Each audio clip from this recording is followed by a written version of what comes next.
program. Shri C.R. Patil ji, the state BJP president. I also want to extend a warm welcome to Kunihuko Kawazu-san, Minister and Deputy Chief of Mission, Embassy of Japan in India. Your presence means a lot to us. We are also delighted to have all the other dignitaries on and off the dais, some physically, some virtually, from the central and state governments, including officials from the Surat District Administration, as well as so many of our valued customers, partners, and suppliers. We appreciate your being with us. Thank you also to AMNS board members, executives from the parent companies, and employees who join us online and without whom this day would not have been possible. In 2019, ArcelorMittal and Nippon Steel, two of the world's steel industry leaders, collaborated to acquire an asset in India amid immense hope and expectation. What a remarkable journey this has been, despite numerous headwinds. We have grown from strength to strength. We have acquired connected assets to support our supply chain and strengthen operations. Our downstream expansion, which is ongoing in India, in Hazira, is focused on building a state-of-the-art facility producing import substitution products. Our foray into renewable energy reinforces our firm commitment towards leading the decarbonization efforts of the steel industry in India. And today we embark upon another remarkable undertaking. This ceremony today marks our commitment to partner in India's growth story and vision of Honorable Prime Minister for a $5 trillion economy. Our plan to expand production capacity to 15 million tons per annum in phase 1 here at Hazira is in full alignment with India's national steel policy, master projects such as Make in India and Gati Shakti, and it keeps safety, sustainability, and our communities at heart. Atmanirbhar Gujarat, propelling Atmanirbhar Bharat. Yet as we grow, we will not slacken our unshakable commitment to ensuring the highest standards of safety, governance, and growing sustainability.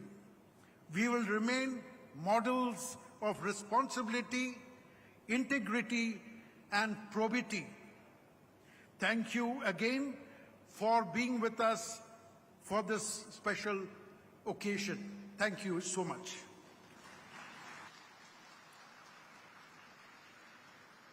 Thank you so much for welcoming each and every one with that welcoming applause and those words of motivation and encouragement. आज AMNS India की भूमि पूजन के शुभ अवसर पर हमारे साथ मौजूद है गुजरात के वरिष्ठ मुख्यमंत्री जो गुजरात की नींव को विकास की ओर लेते जा रहे हैं दिन ब दिन माननीय मुख्यमंत्री श्री भूपेंद्र पटेल जी. And I would request Executive Chairman ArcelorMittal and Steel Tycoon Shri Lakshmi Mittal ji to please welcome our Honorable Chief Minister.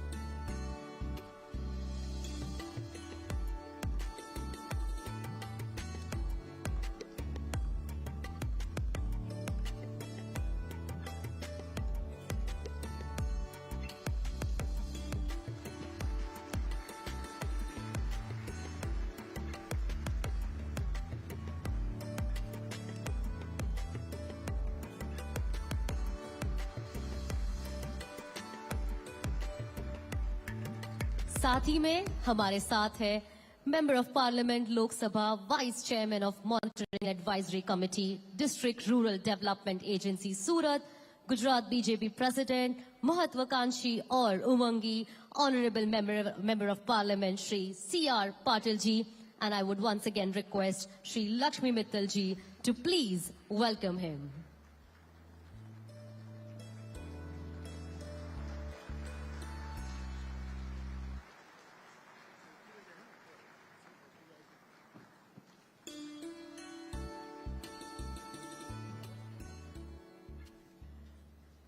Moving ahead, we have a special message, greetings from Mr. Takahiro Mori, Executive Vice President, NSC and Member of Board, AMNS India. And let's have a look at his video message, the greetings and good wishes that he has shared. 日本国経済産業大臣の西村康稔です。AMNS インディアによるハジラ製鉄所の拡張プロジェクトの加え入れ式にあたり、一言ご挨拶を申し上げます。インドの経済成長と伸び続ける鉄鋼需要に対応するため、日本最大の鉄鋼メーカーである当時の新日鉄住金が世界規模で展開しているアルセロルミッタルと共同で AMNS インディアを設立してから3年が経過しました。ハジラ製鉄所の拡張プロジェクトは当時安倍総理からモディ首相にもお伝えした通り、日印の絆を一層確かなものとするまたとない機会であります。AMNS インディアが順調に事業を発展させ、本日拡張プロジェクトの加え入れに至ったことを大変喜ばしく思います。私自身もインドはこれまで何度も訪問しており、2018年には官房副長官として安倍元総理とご一緒してインドを訪問しました。また、日印友好議員連盟事務局長としても日本とインドの関係強化に努めています。今年は日印が国交を樹立して70年の節目の年です。本年3月には岸田総理がインドを訪れ、モディ首相との間で日印特別戦略的グローバルパートナーシップをはじめ、日印関係のさらなる進化に向けた協力を確認いたしました。そのような中で実施されるこのプロジェクトは、まさに日印経済関係の緊密化の象徴であるとも言えます。鉄鋼産業は自動車をはじめ、幅広い産業のサプライチェーンを支える重要な基盤産業であり、国家の成長発展に欠かすことはできません。一方で、気候変動問題が深刻化する中、鉄鋼産業においても脱炭素化は喫緊の課題となっております。こうした中で、世界第2位と第3位の鉄鋼生産国であるインドと日本が、経済成長と脱炭素化を両立するため、共に鉄鋼産業が直面する課題解決に向けて協力していくことは、極めて重要であると考えます。来年は日本が G7、インドが G20 を開催いたします。鉄鋼産業を抱える課題を含め、日本とインドで国際社会での議論をリードし、課題解決に向けた国家間の協力を推進していきたいと思います。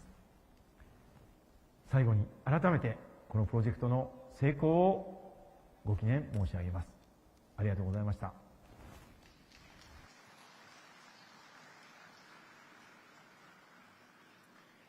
With those words of encouragement, that was Mr. Yasutoshi Nishimura, Minister of Economy, Trade and Industry, Japan, sharing his joyous feelings with us over here. Moving up next, we have Mr. Kunihiko Kawazu, Chargé d'Affaires at Interim Embassy of Japan in India. And may I request, sir, to please join us and share a few words with us.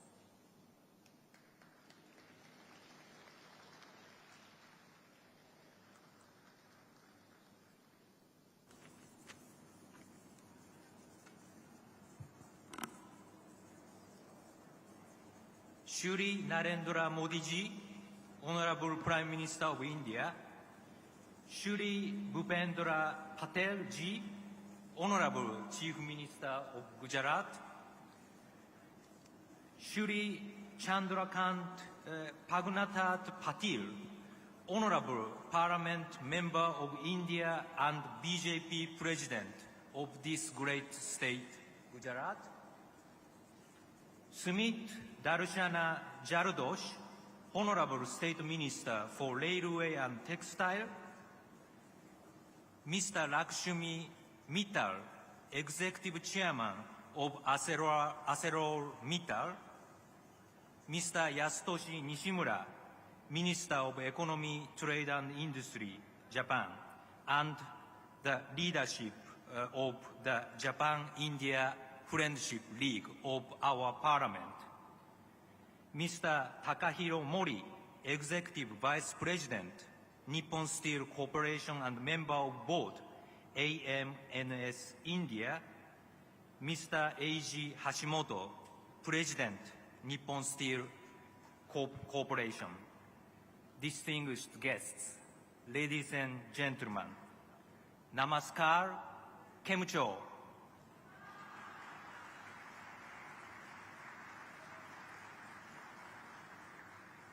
I am so glad to be here today. My special thanks go to Mr. Dilip Komen, CEO MNS India, and Mr. Ebina, the Managing Director in Delhi. They made possible my attendance today here. I would like to report to the leadership of this great company, AMNS India and ArcelorMittal and Nippon Steel, that the Managing Director Ebina is enthusiastically and very hard working in Delhi. Ladies and gentlemen, this year marks the 70th anniversary of the diplomatic relations between India and Japan. This March, Japanese Prime Minister Fumio Kishida paid an official visit to India.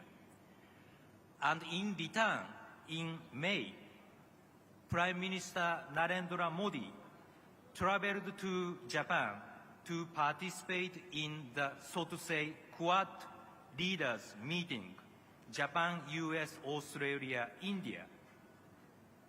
Further, last month, September, Prime Minister Modi again visited Japan for participation in the state funeral for the former Prime Minister Abe. Ladies and gentlemen, I would like to briefly touch upon the cooperation in the field of steel between two countries. The cooperation in this field between two countries is even older than our diplomatic relations. Nippon Steel started to the business with India in the 1930s, and since the year 2010, Nippon Steel has been strengthening the effort for local production in India. And this AMNS India is a significant project for our two countries.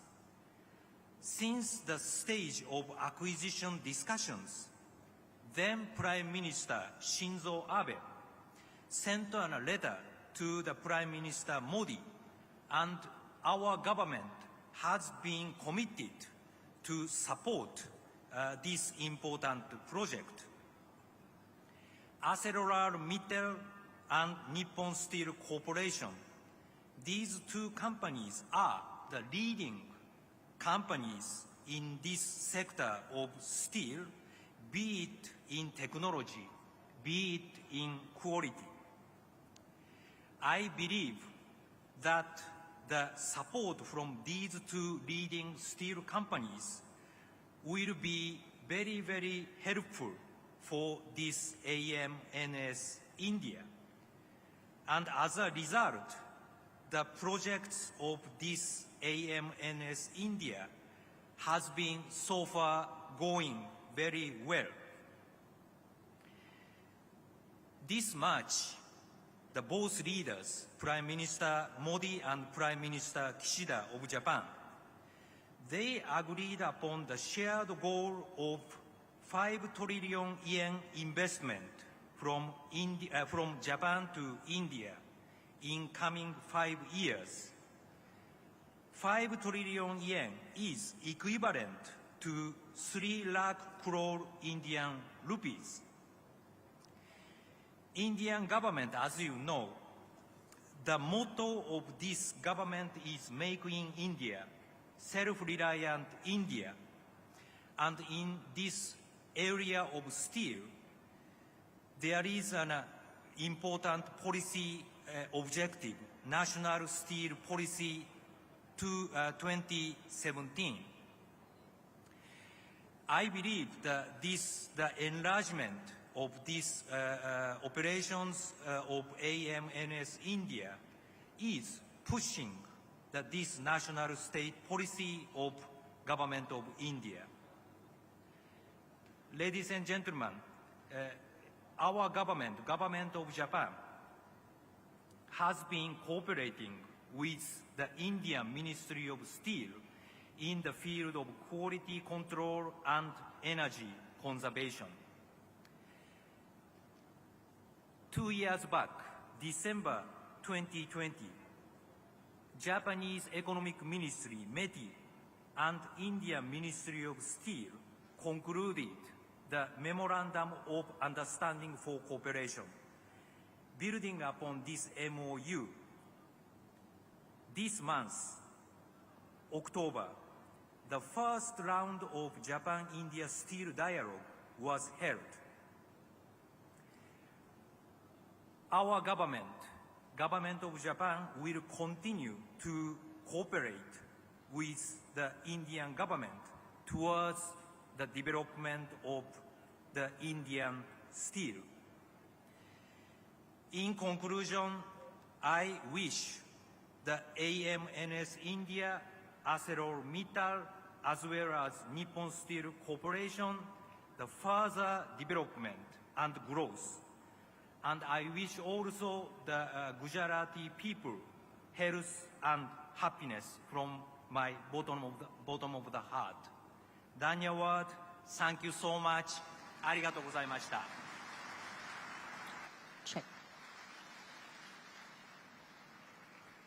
Thank you so much, Mr. Kunihiko Kawazu, on sharing various collaborative projects of AMNS India, sharing the journey of Nippon Steel, and we thank immensely to the government of Japan for providing us so much of support. Moving ahead, now we have the chairman of AMNS India addressing us on this momentous occasion. He has held various senior leadership roles, including managerial oversight of the group's flat carbon steel business in America and Europe, in addition to his role as CFO and membership of the group management board. He was named European Business Leader of the Future by CNBC Europe and was ranked 4th in Fortune magazine's 40 Under 40 list in 2011. An active philanthropist with a particular interest in child health, I now invite the CEO of ArcelorMittal and Chairman of AMNS India, Mr. Aditya Mittal, to please say a few words.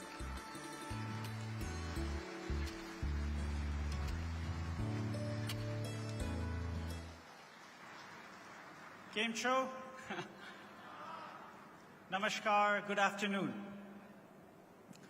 Honorable Prime Minister Shri Narendra Modi ji, we're incredibly honored that you have taken the time to share your wisdom with us on the occasion of this Bhumi Pujan ceremony marking the expansion of our steel-making capacities here in Hazira. Honorable Chief Minister Shri Bhupendra Bhai Patel ji, I would like to extend a very warm welcome to you and thank you for all the support you and your government has provided.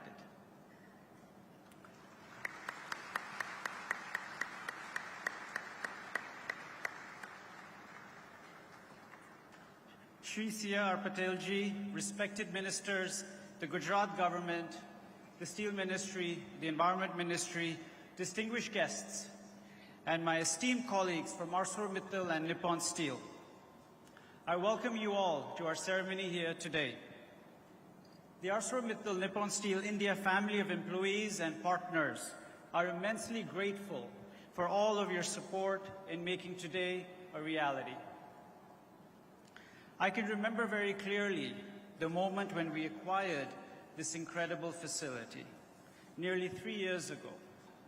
We have invested almost 90,000 crores and have made tremendous progress across many dimensions, ensuring the facility is world-class, operating safely at full capacity, and producing even more quality products. Simultaneously, we've been also working hard on our expansion plans to ensure our company can capture the potential for growth that is here in India. This will enable us to create tremendous opportunities and value for the people and the state of Gujarat. In pursuing this ambitious goal, we are squarely aligning with India's national steel policy, both in terms of technology and highly demanding products. As we grow, we plan to expand our specialty steel portfolio and focus on segments such as automotive, transportation, and renewables, harnessing the power of ArcelorMittal and Nippon Steel's R&D capabilities on a global basis. We intend to invest a further 60,000 crores to grow the capacity from 9 million to 15 million tons and produce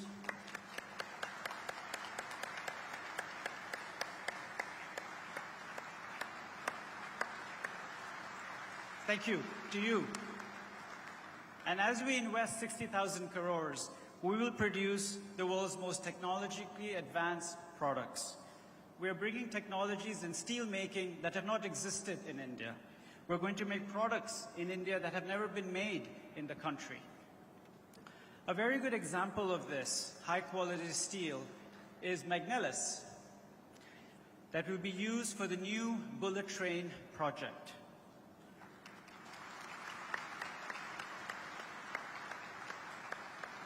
Prime Minister Shri Narendra Modi ji and the ex and tragically late Japanese Prime Minister Shinzo Abe laid the foundation stone for this bullet project in Ahmedabad in 2017. The first train is expected to run on a 50-kilometer section between Surat and Bilimora in 2026, and our steel will be on that train.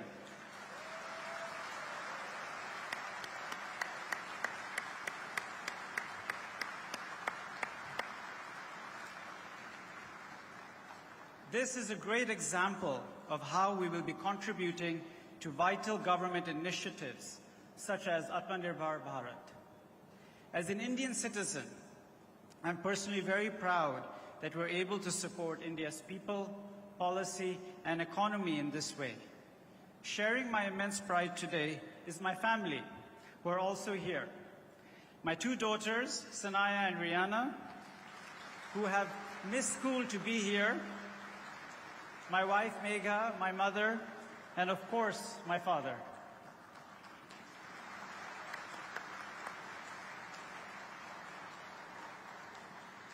As we start the expansion project, our first priority is to ensure the safety and the future of the people and the communities.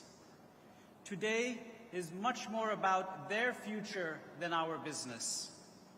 Everywhere we go, we take the opportunity to reinforce the imperative of health and safety. Major expansion projects also bring considerable health and safety risk. So we must ensure that all the safety risks are thoroughly mapped out and managed effectively. This is our most important task. We are also aware of our deep responsibility towards our planet.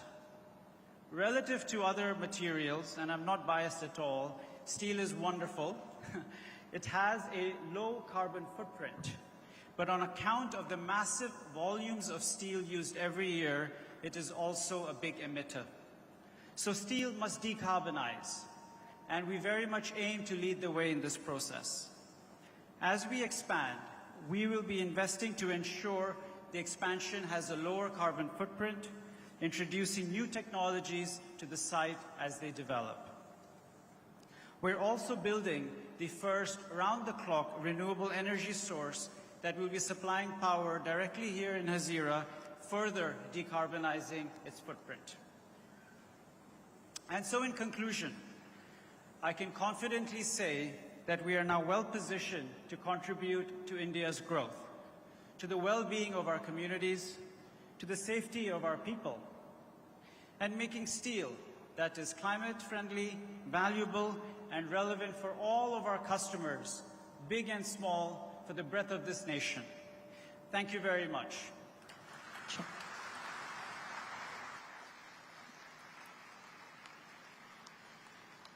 Thank you so much, Mr. Aditya Mittal. Like he rightly said, we are all set to play a leading role in the decarbonization and development of the Indian steel industry. Thank you for throwing light on the future of steel industry, and of course, a warm welcome to all the family members of Mittal family. Thank you for making your presence over here. Moving ahead, we have the best wishes from our very own guest of honor, who heads the Ministry of Steel and is a member of Parliament, Sansad ke Sadasya, ek Bharatiya Rajneta, Minister of Civil Aviation, a youth icon, ek Yuva Pratik, Honorable Shri Jyotiraditya Scindia Ji, Steel Minister of India. And can we please have a look at his message that he has shared for all of us today with the help of the video. देश के यशस्वी प्रधानमंत्री आदरणीय नरेंद्र मोदी जी, गुजरात के मुख्यमंत्री आदरणीय भूपेंद्र भाई पटेल जी, आर्सलॉरमित्तल के संस्थापक लक्ष्मी मित्तल जी, निपॉन स्टील के प्रतिनिधि दिलीप ओमिन जी, मंच पर आसीन महानुभाव और भाई और बहनों, मुझे बेहद खुशी है कि आज आर्सलॉरमित्तल निपॉन स्टील इंडिया के हजीरा इस्पात संयंत्र विस्तार परियोजना के भूमि पूजन समारोह पर मैं आप सबके साथ हूं। भारत में संचालन के 3 वर्षों के भीतर ही अपनी मेगा विस्तार योजना शुरू करना भारतीय इस्पात उद्योग के प्रति आपकी प्रतिबद्धता और अपनत्व को दर्शाता है। कंपनी की उद्यमशीलता की भावना और उत्कृष्टता के लिए जुनून प्रशंसनीय और अनुकरणीय है।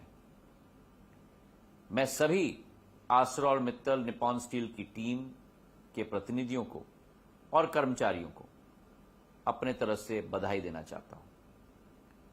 हम सब जानते हैं कि पूरी दुनिया में आर्थिक और अवसंरचना विस्तार में इस्पात क्षेत्र का एक बहुत महत्वपूर्ण योगदान है। स्टील बुनियादी ढांचे के विकास के लिए एक प्राथमिक कच्चा माल है। प्रमुख उद्योगों और पूंजी निर्माण को बढ़ावा देने और राष्ट्र के समग्र विकास में इस्पात क्षेत्र का एक बहुत महत्वपूर्ण भूमिका रहती है। भारतीय इस्पात उद्योग में पिछले दशक में अभूतपूर्व सकारात्मक बदलाव और परिवर्तन आए हैं। भारत सरकार की दूरदर्शिता के आधार पर, कानून और नियमों में बदलाव के आधार पर, निवेश हितैषी निर्णयों के आधार पर और आप सभी के अथक परिश्रम से यह साकार हो पाया है। भारत में प्रति व्यक्ति इस्पात खपत 2013-14 के 55-56 किलोग्राम प्रति वर्ष की औसत से बढ़कर 2022 में 77 किलोग्राम आज हो चुका है और यह अनुमान है कि 2030 तक यह 160 किलोग्राम करीब तक पहुंच जाएगा और इसी गति से वृद्धि के अनुसार 2047 तक यह वर्तमान के विश्व औसत खपत 228 किलोग्राम से भी अधिक स्तर तक पहुंच जाएगा। भारत ने वित्तीय वर्ष 2022 में इस्पात उत्पादन की स्थापित क्षमता 50% बढ़ाकर 155 मिलियन टन कर दी, जो वित्त वर्ष 2014 में लगभग 100 मिलियन टन थी। 2030 तक 300 मिलियन टन वार्षिक इस्पात उत्पादन क्षमता को प्राप्त करने के लिए हमें नए प्रौद्योगिकियों को और नए नवनिर्माणों को, इन पर ध्यान हमें केंद्रित करना होगा। आपका योगदान इस लक्ष्य प्राप्ति में महत्वपूर्ण होगा। AMNS इंडिया हजीरा संयंत्र में अपनी इस्पात निर्माण क्षमता को वर्तमान 9 मिलियन टन प्रति वर्ष से बढ़ाकर 15 मिलियन टन कर दी है। आपका योगदान इस लक्ष्य प्राप्ति में महत्वपूर्ण होगा।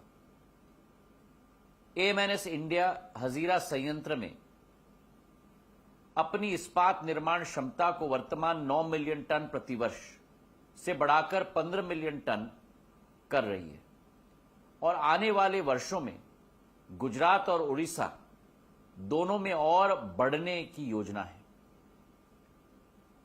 6,322 करोड़ रुपए की परिव्यय के साथ विशेष इस्पात के घरेलू उत्पादन के लिए प्रदर्शन से जुड़ी हुई प्रोत्साहित योजना भारतीय इस्पात उद्योग के लिए एक और महत्वपूर्ण पहल है।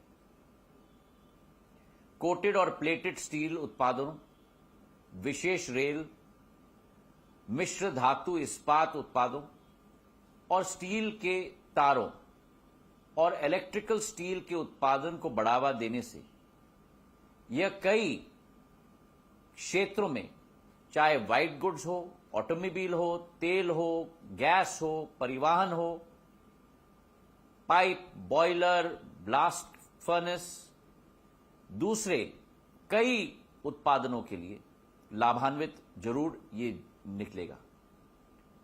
राष्ट्रीय इस्पात नीति 2017 का उद्देश्य कच्चे माल की सुरक्षा में सुधार, अनुसंधान एवं विकास को बढ़ाना, आयात निर्भरता को कम करना और उत्पादन की लागत को बेहतर बनना, ये हमारे संकल्प हैं। इसका उद्देश्य तकनीकी रूप से उन्नत और विश्व स्तर पर प्रतिस्पर्धा इस्पात आयोग विकसित करता है, जो आर्थिक विकास को बढ़ावा दे,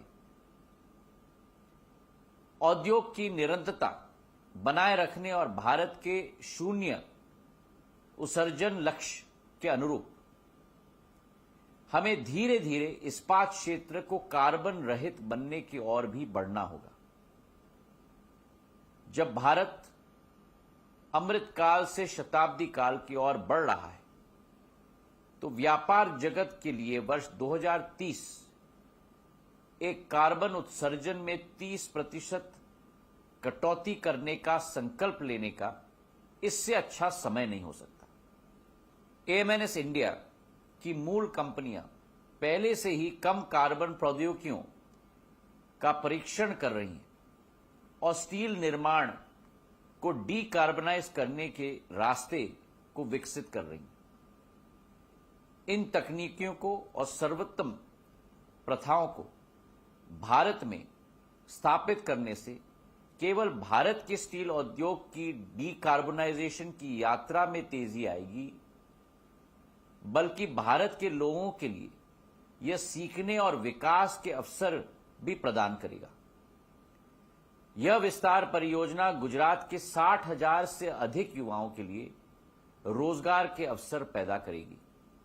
प्रधानमंत्री श्री नरेंद्र मोदी जी के मार्गदर्शन में आत्मनिर्भर भारत की परिकल्पना का गहरा प्रभाव विभिन्न उद्योगों पर दिखने लगा है। भारत के आर्थिक विकास के लिए हमारी सरकार व्यापार जगत के संग एक दूरदर्शी साझेदारी के रूप में काम कर रही है। औद्योग जगत को भी भारत की एक महाशक्ति के रूप में प्रगतिगामी परिकल्पना के साथ आगे बढ़ना चाहिए, ताकि जब हम 2047 में अपनी आजादी का शताब्दी वर्ष मनाएं, तब एक भारत पूरी शक्ति से अपने पैरों पर खड़ा हो जाए। मुझे यकीन है कि आपकी कंपनी कार्बन तटस्थता पर भारत की प्रतिबद्धता, आर्टिफिशियल इंटेलिजेंस, आईटी आदि जैसे उन्नत तकनीकों को अपनाने में, कार्य क्षेत्र में सुरक्षा बढ़ाने में, ऐसे महत्वपूर्ण मुद्दों पर अपने अंतर्राष्ट्रीय अनुभव से भारतीय इस्पात उद्योग को सशक्त और उन्नत बनाने में एक महत्वपूर्ण भूमिका निभाएगी। मेरा विश्वास है कि विस्तार परियोजना की भूमि पूजन से लेकर उत्पादन शुरू करने में आप सब नया रिकॉर्ड स्थापित करेंगे। आप सभी को मेरी ओर से अनेक अनेक शुभकामनाएं। धन्यवाद। जय हिंद।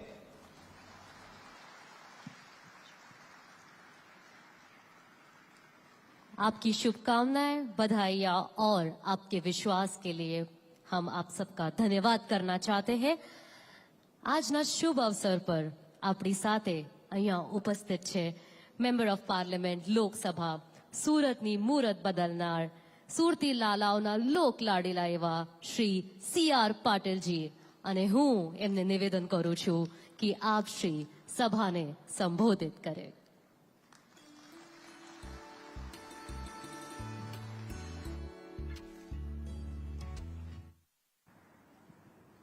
ભારત માતા की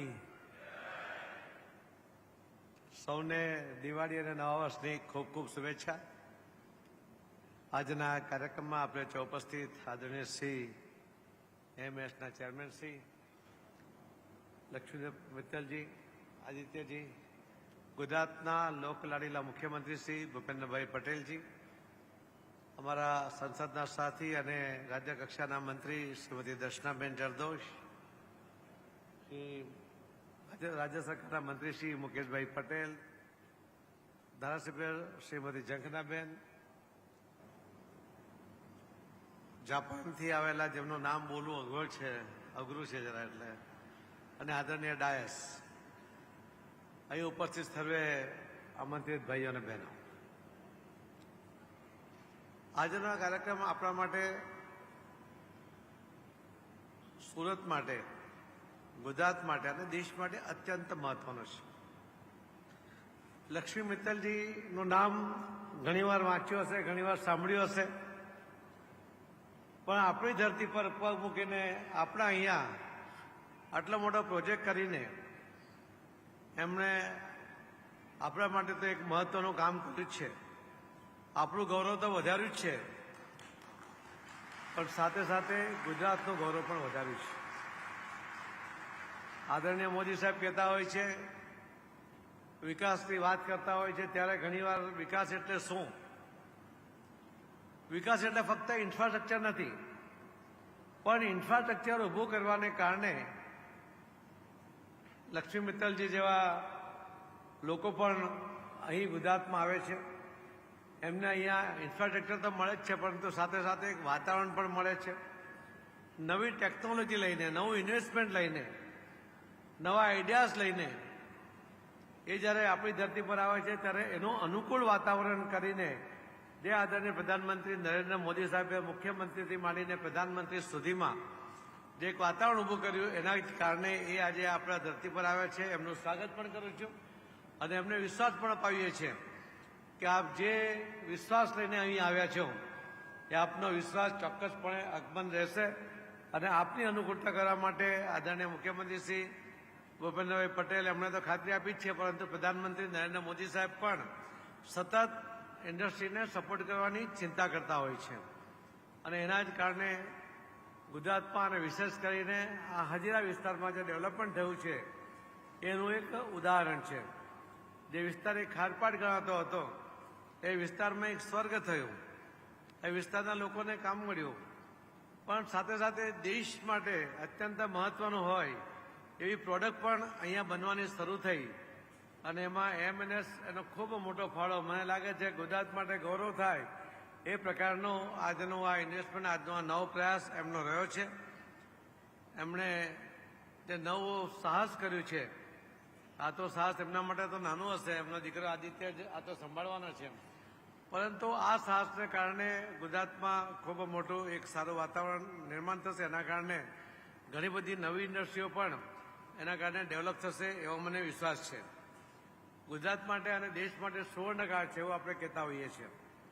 આજે જ્યારે એમએનએસની શરૂઆત થઈ રહી છે તે જ રીતે આવતીકાલે પણ બરોડાની અંદર 30 તારીખે એરબસના સીઓ આવવાના છે, ચેરમેન આવવાના છે અને ખૂબ મોટું એક નવું ઇન્વેસ્ટમેન્ટ સાથે લગભગ નવી બીજી 200 જેટલી ઇન્ડસ્ટ્રી એની સાથે આવશે. એરબસ ગુજરાતમાં બનશે એવી કલ્પના ક્યારેય આપણે કરી નહોતી. એ કલ્પના પણ આપણા માટે સાકાર થવાની તૈયારીમાં છે. અને એટલા જ માટે ફરી હું નરેન્દ્ર મોદી સાહેબનો પણ આભાર માનું છું કે ડેવલપમેન્ટ જે તમે શીખ્યું, વિકાસ જે શીખ્યો, ઇન્ફ્રાસ્ટ્રક્ચર જે તમે ઊભું કર્યું, એના કારણે લક્ષ્મી મિત્તલ સાહેબ જેવા અનેક લોકો અહીંયા નવું ઇન્વેસ્ટમેન્ટ લઈને આવ્યા, નવી ટેકનોલોજી લઈને આવ્યા. એના કારણે અનેક રોજગારો અહીંયા ઊભા થયા, અનેક નવી નાની મોટી ઇન્ડસ્ટ્રી ઊભી થઈ અને લોકોની સુખાકારી માટે એ ખૂબ મદદરૂપ થઈ છે. અમે આપ સૌનું સ્વાગત કરીએ છીએ અને આપણે વિશ્વાસ અપાવીએ છીએ કે જે વિશ્વાસ સાથે આપણે જે પૂરો થશે, આપને કોઈ પણ પ્રકારની કનડગત અહીંયા ન થાય એની પણ આપણે ખાતરી સાથે મારી વાતને વિરામ આપું છું. જય જય ગરીબ ગુજરાત, ભારત માતા કી જય.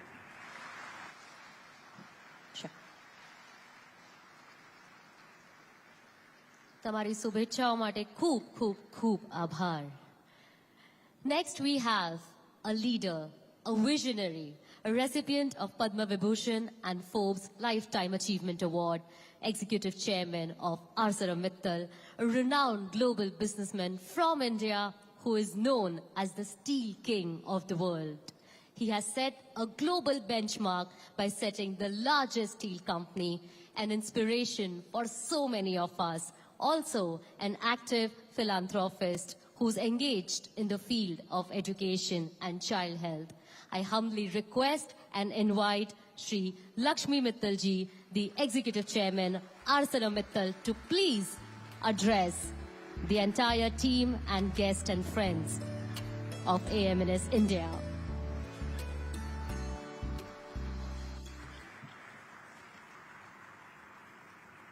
नमस्कार और दिवाली का अभिनंदन. और ये बहुत खुशी की बात है कि हम भारत की 75वीं आज़ादी मना रहे हैं और इस सुनहरे, इस बहुत महत्वपूर्ण मौके पे आज हमने ग्राउंड ब्रेकिंग सेरेमनी की है.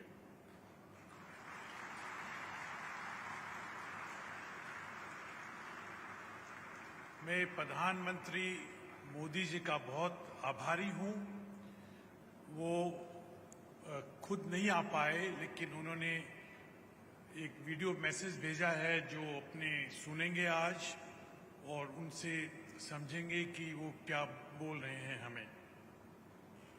लेकिन आज इस प्लांट में मोदी जी की प्रेजेंस हमको बहुत लगी जब हम यहाँ आए थे और मैंने देखा कि कोल्ड रोलिंग मिल का उद्घाटन उन्होंने किया था.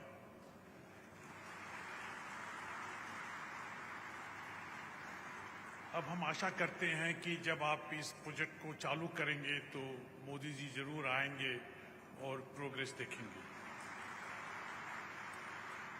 मुख्यमंत्री श्री भूपेंद्र भाई पटेल जी, आपका बहुत बहुत धन्यवाद और स्वागत है.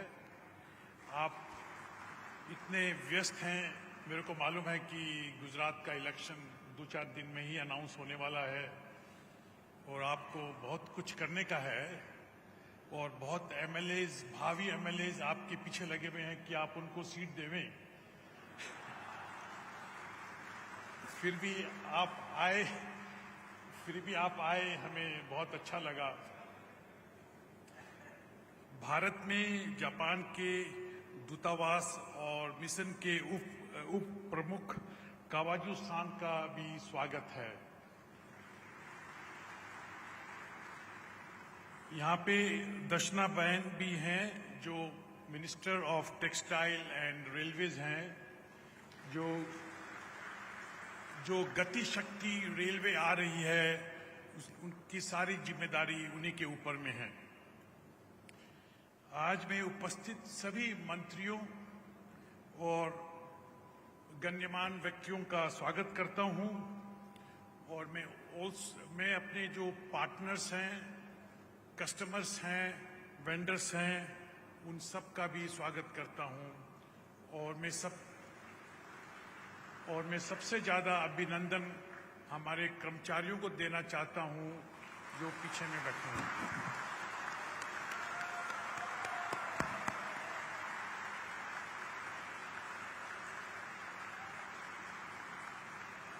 आदित्य मित्तल ने बहुत कुछ बताया आप लोगों को इस प्रोजेक्ट के बारे में कि हम कैसे दुनिया का सबसे अच्छा स्टील बनाएंगे जो गति शक्ति ट्रेन में भी जाएगा और उसके अलावा अपने शिप्स में, न्यूक्लियर प्लांट्स में सब जगह उसका उपयोग होगा। मैं आगे आपको बताऊंगा। और उसने सबसे महत्वपूर्ण बात बोली कि हमें आप लोगों की सेफ्टी बहुत इम्पोर्टेंट है और आप सब उसका ख्याल रखेंगे।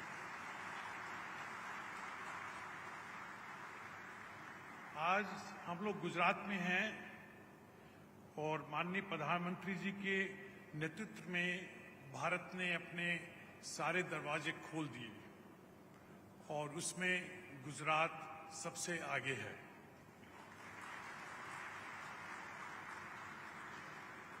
आज मोदी जी ने लैंड रिफॉर्म किया, टैक्स रिफॉर्म किया, डिजिटल पेमेंट्स लेके आए, जीएसटी रिफॉर्म किया।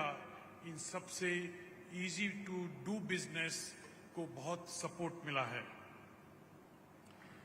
हम इस प्रोजेक्ट के लिए स्टील मिनिस्टर, इन्वायरमेंटल मिनिस्टर और गुजरात सरकार की बहुत सराहना करते हैं।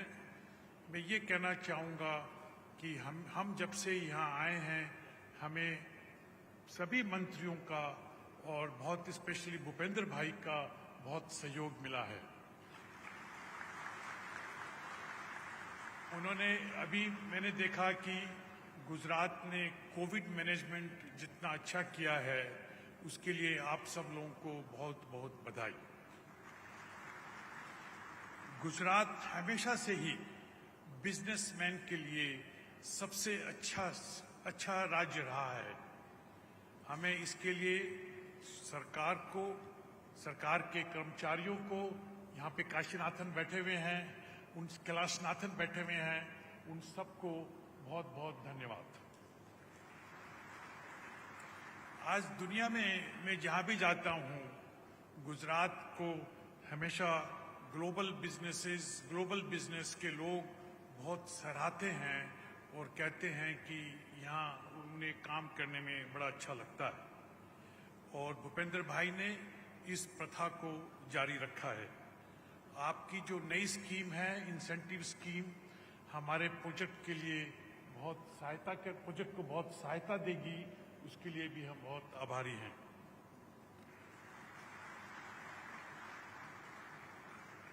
हम लोग यहाँ पे 60,000 करोड़ रुपए का इन्वेस्टमेंट करेंगे और वो खाली इस फेज में और आगे भी उसके अलावा बड़ा इन्वेस्टमेंट का प्लान है और हम समझते हैं कि 60,000 आदमियों को जॉब मिलेगा, डायरेक्ट और इनडायरेक्ट। जैसा आदित्य ने कहा कि हम मेक इन इंडिया आत्मनिर्भरता के लिए सारा प्रोजेक्ट को लगाएंगे और जैसा मैंने सुना कि गति शक्ति में 100% आत्मनिर्भरता होगी और उसमें स्टील सारा हमारे देश का होगा। उसके अलावा हम इस कंपनी में, इस अपने देश में, जैसा कि आपने सुना कि गुजरात नहीं उड़ीसा में भी इन्वेस्ट करेंगे और सीआर पाटिल ने बहुत अच्छी बात कही कि बच्चा काम संभाल रहा है तो इसका फ्यूचर बहुत बढ़िया है क्योंकि वो आगे बढ़ाएगा ही।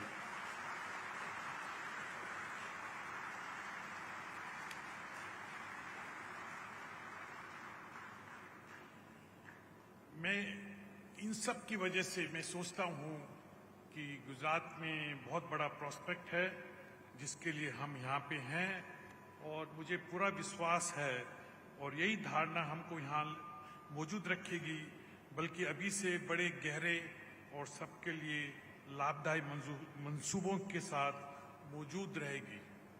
धन्यवाद। जय हिंद।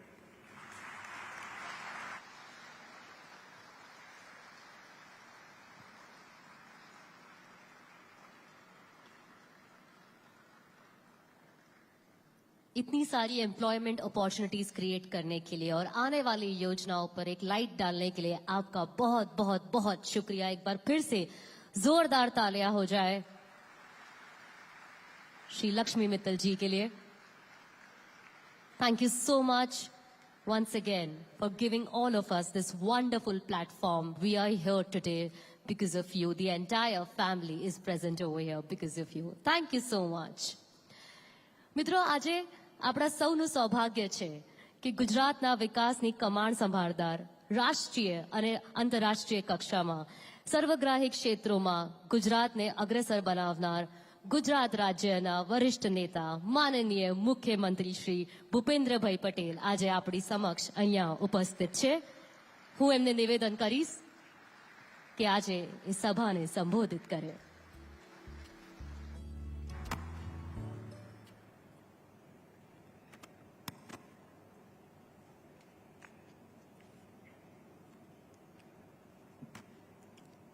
સુરત ખાતે ArcelorMittal નિપ્પોન સ્ટીલ ગ્રુપના હજીરા પ્લાન્ટના ભૂમિપૂજન સમારોહ પ્રસંગે આપણી સૌની સાથે ઉપસ્થિત આધુનિક ભારતના નિર્માતા, વૈશ્વિક નેતા, વિકાસ પુરુષ આદરણીય પ્રધાનમંત્રી શ્રી નરેન્દ્રભાઈ મોદી સાહેબ, મારી સાથે મંચ ઉપર ઉપસ્થિત અમારા પ્રદેશના અધ્યક્ષ અને નવસારીના સાંસદ શ્રી CR પાટીલજી, केंद्रीय मंत्री श्री दर्शनाबेन जरदोस,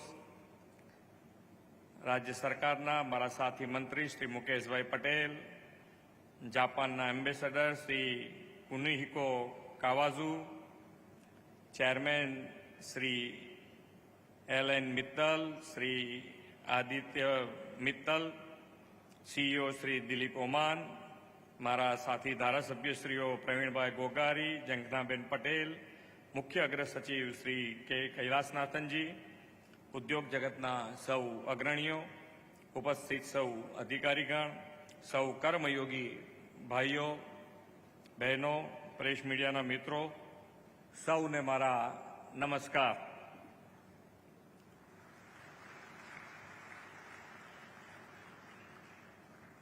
नवा वर्षनी खूब खूब शुभकामनाओं और नूतन वर्षाभिनंदन।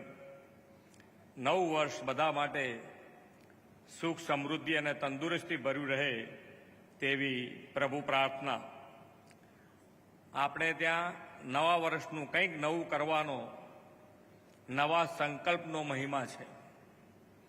वडाप्रधान श्री नरेंद्रभाई मोदी एवा विजनरी लीडर छे के जे संकल्प ले ते साकार करे छे।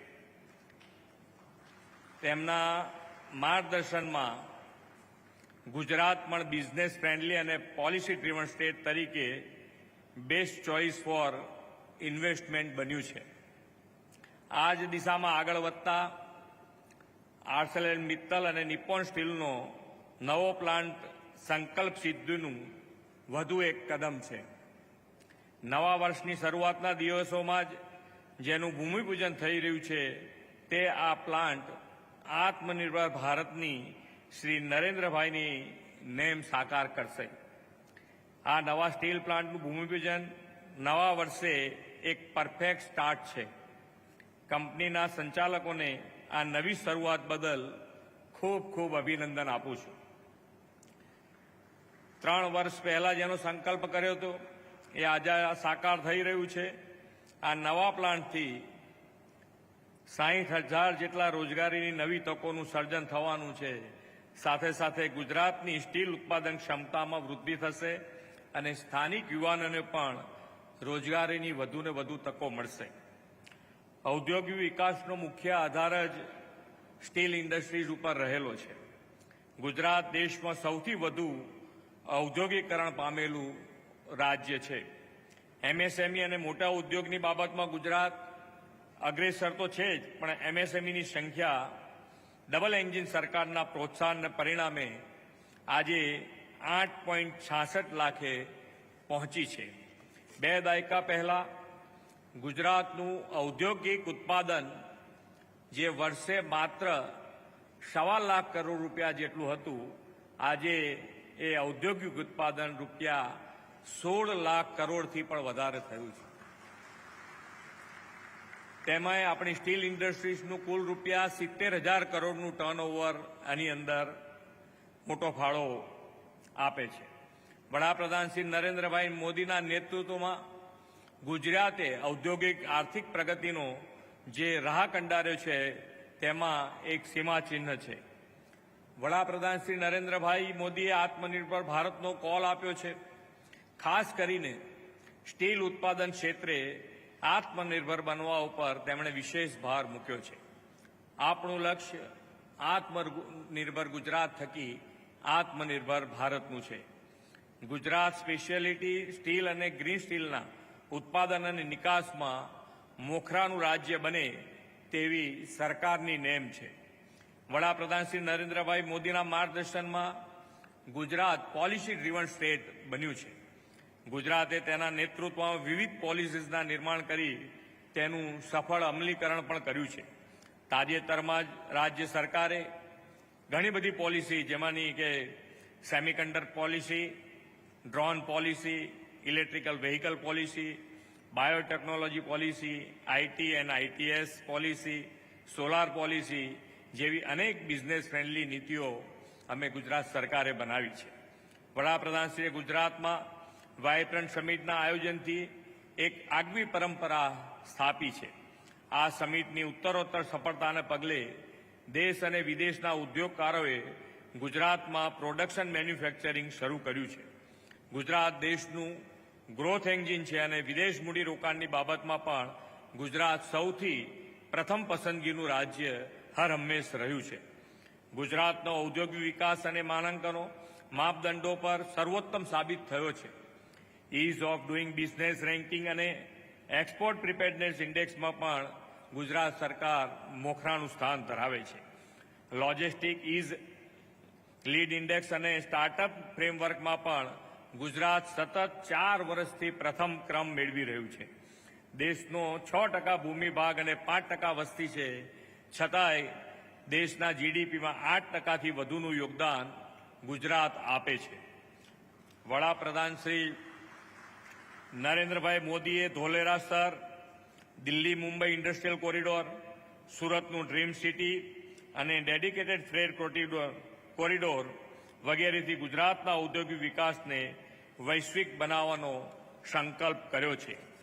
એ સંકલ્પમાં આ નવો સ્થપાનારો સ્ટીલ પ્લાન્ટ અંદાજે કીધું એમ 60,000 કરોડના રોકાણ સાથે નવું બળ આપશે એવો મને વિશ્વાસ છે. વડાપ્રધાનશ્રીના નેતૃત્વમાં આપણે ગુજરાતના ઔદ્યોગિક વિકાસમાં હજી નવા આયામો ઉમેરવા છે. આજના પ્રસંગે તેમનું વિશેષ માર્ગદર્શન પણ આપણને મળવાનું છે. આપણે સૌ સાથે મળી ગુજરાતના ઔદ્યોગિક વિકાસને આમ જ ગતિમાન રાખીએ. હરેક ક્ષેત્રે ગુજરાતને વધુને વધુ અગ્રેસર બનાવવા નવા વર્ષે સૌ સંકલ્પબદ્ધ થઈએ. નવા સ્ટીલ પ્લાન્ટના ખાતમુહૂર્ત બદલ ફરીથી સૌને અભિનંદન પાઠવી વિરમું છું. ભારત માતા કી જય. વંદે માતરમ. જય જય ગરવી ગુજરાત.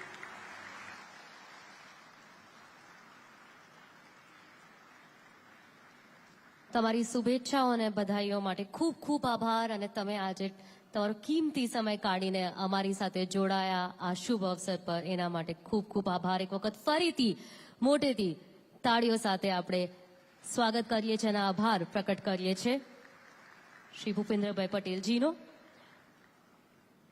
અને જેમ કે जैसा कि उन्होंने कहा, आज पूरा विश्व हमारे माननीय प्रधानमंत्री जी की लीडरशिप का लोहा मान रहा है. आपका विजन है ये, आपके विजन का परिणाम है ये कि भारत आज $5 ट्रिलियन की इकोनॉमी की तरह उस तरफ पर अग्रसर से बढ़ रहा है. मेक इन इंडिया के आपके स्वप्न से ही आज भारत विश्व का सबसे बड़ा मैन्युफैक्चरिंग हब बनने की तरफ कदम बढ़ा रहा है। आज एक नई नींव रखी जा रही है प्रगति की ओर, और हम सबको प्रगति की ओर नए भारत के निर्माण के लिए प्रेरित करने वाले और कोई नहीं, हमारे अपने माननीय प्रधानमंत्री जी श्री नरेंद्र मोदी जी है। आगे बढ़ते हुए मैं हमारे लोकप्रिय यशस्वी माननीय प्रधानमंत्री जी से निवेदन करूंगी कि इस ऐतिहासिक अवसर पर अपने विचारों से हमें प्रेरित करें। स्वागत है भारत के माननीय प्रधानमंत्री जी श्री नरेंद्र मोदी जी का। નમસ્કાર, આપ સૌને દિવાળીની અને નવા વર્ષની અનેક અનેક શુભકામનાઓ।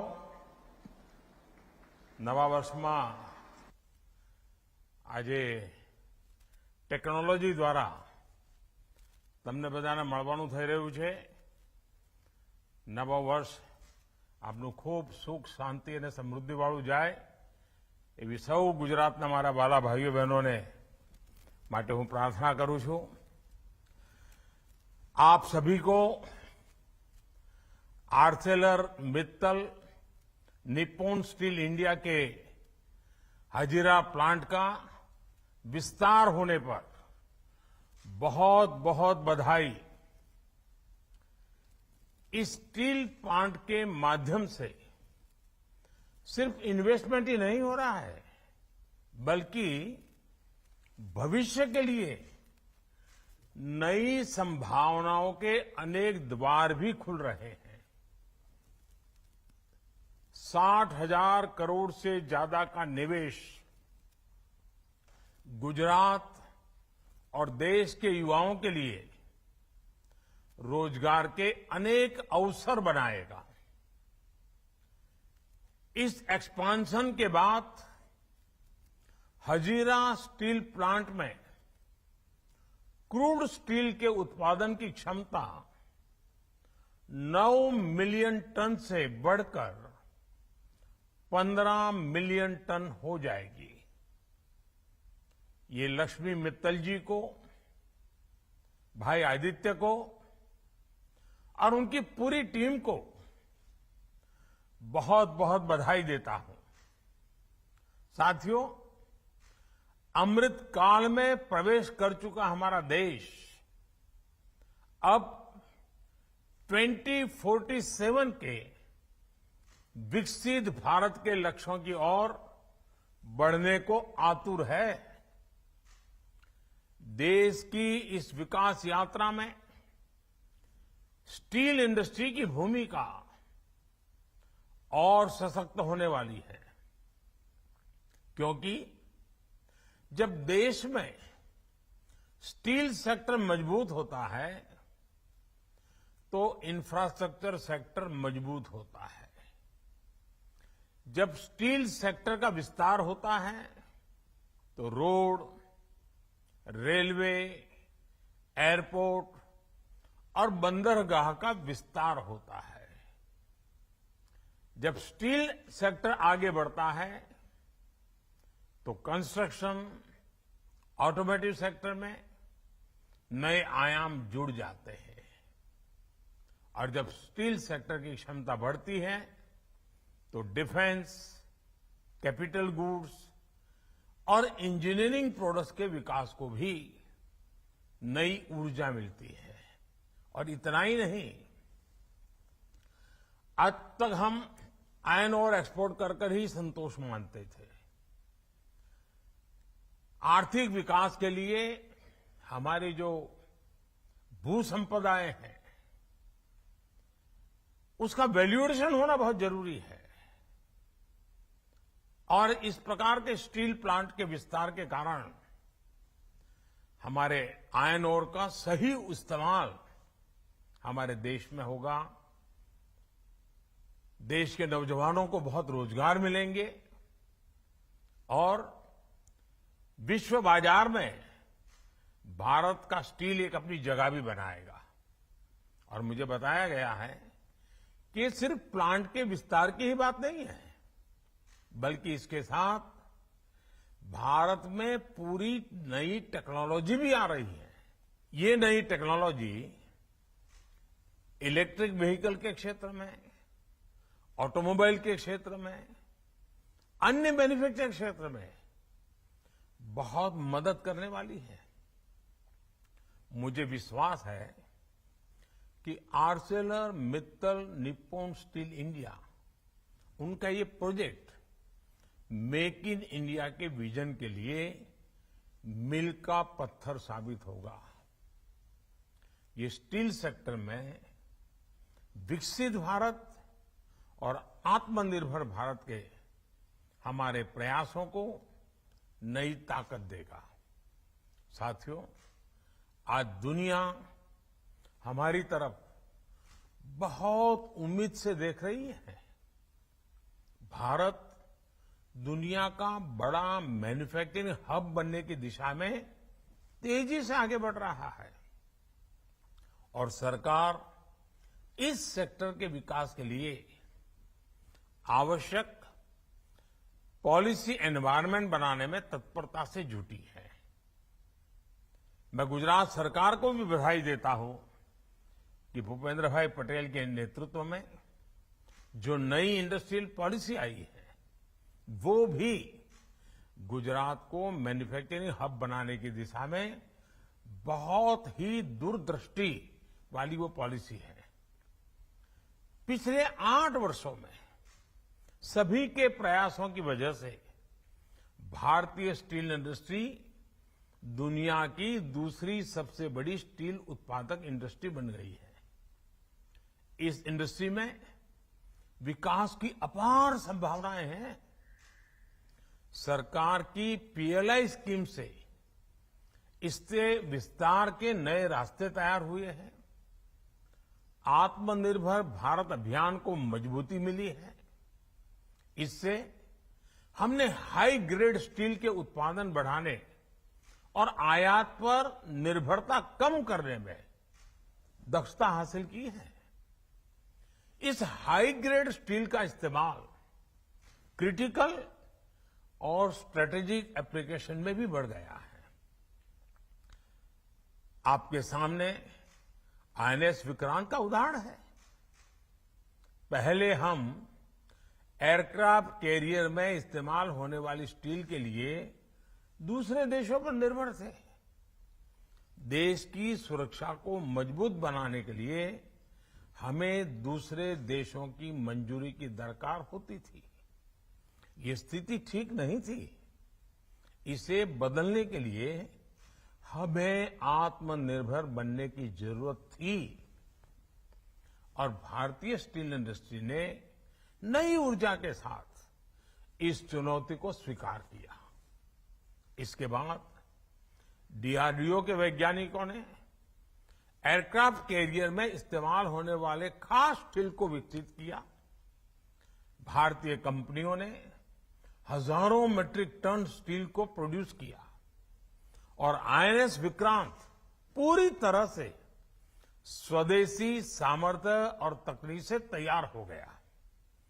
ऐसे ही सामर्थ्य को बढ़ावा देने के लिए देश ने अब क्रूड स्टील की उत्पादन क्षमता को 2 गुना करने का लक्ष्य तय किया है।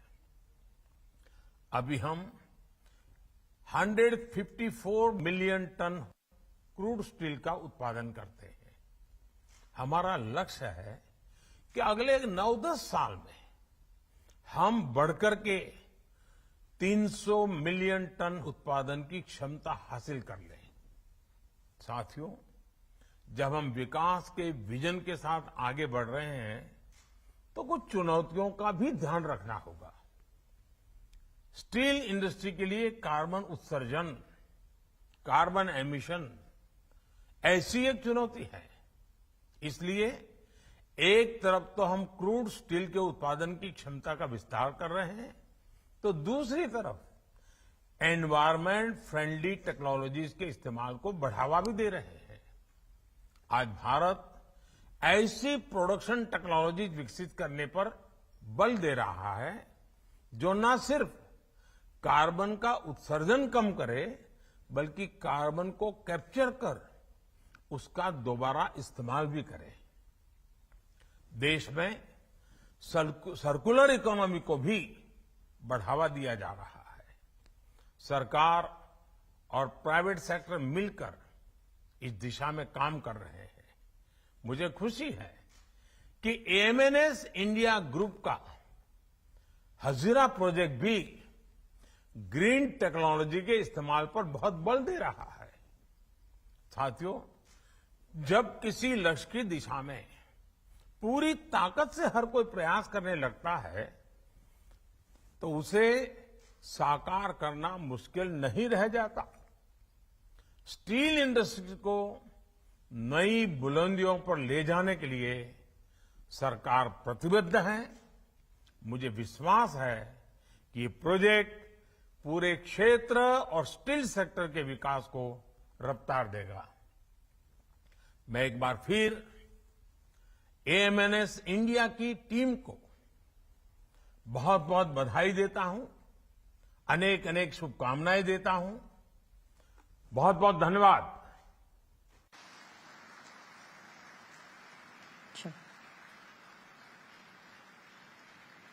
माननीय प्रधानमंत्री जी, आपके इन शब्दों से हमें एक नया उत्साह और जोश मिलता है। आपके हर शब्द से प्रेरित होकर हर देशवासी नए भारत के निर्माण में अपने योगदान के लिए जुट जाता है। पूरा देश विकास के मार्ग पर चलकर निरंतर नई ऊंचाइयों को छू रहा है। हम सबको ऐसे ही प्रोत्साहित करते रहने के लिए आपका बहुत बहुत बहुत शुक्रिया।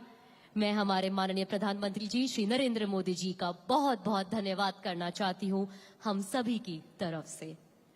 And with this, we've almost come towards the end of the lovely afternoon, and I would request the CEO, AMNS India, Mr. Dilip Oman, to please join us and express a few words of gratitude to all the audiences and dignitaries present over here.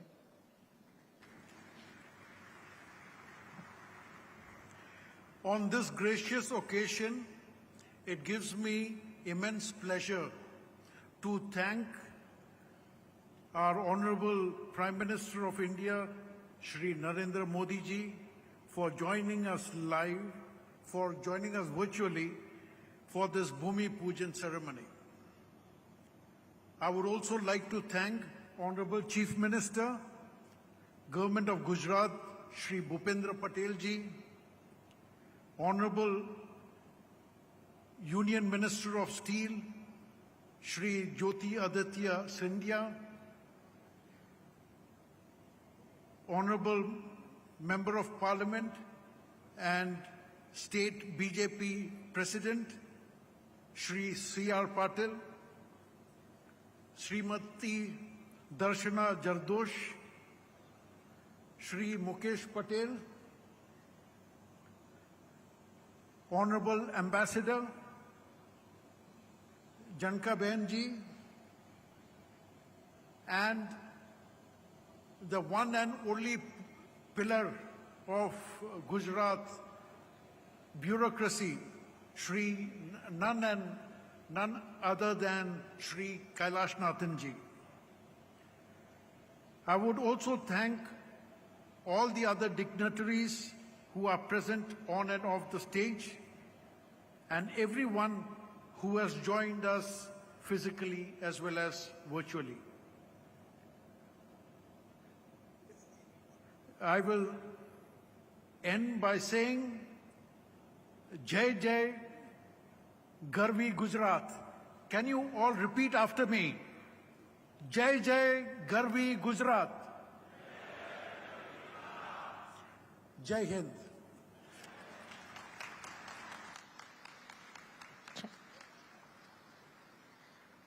जय जय गर्वी गुजरात।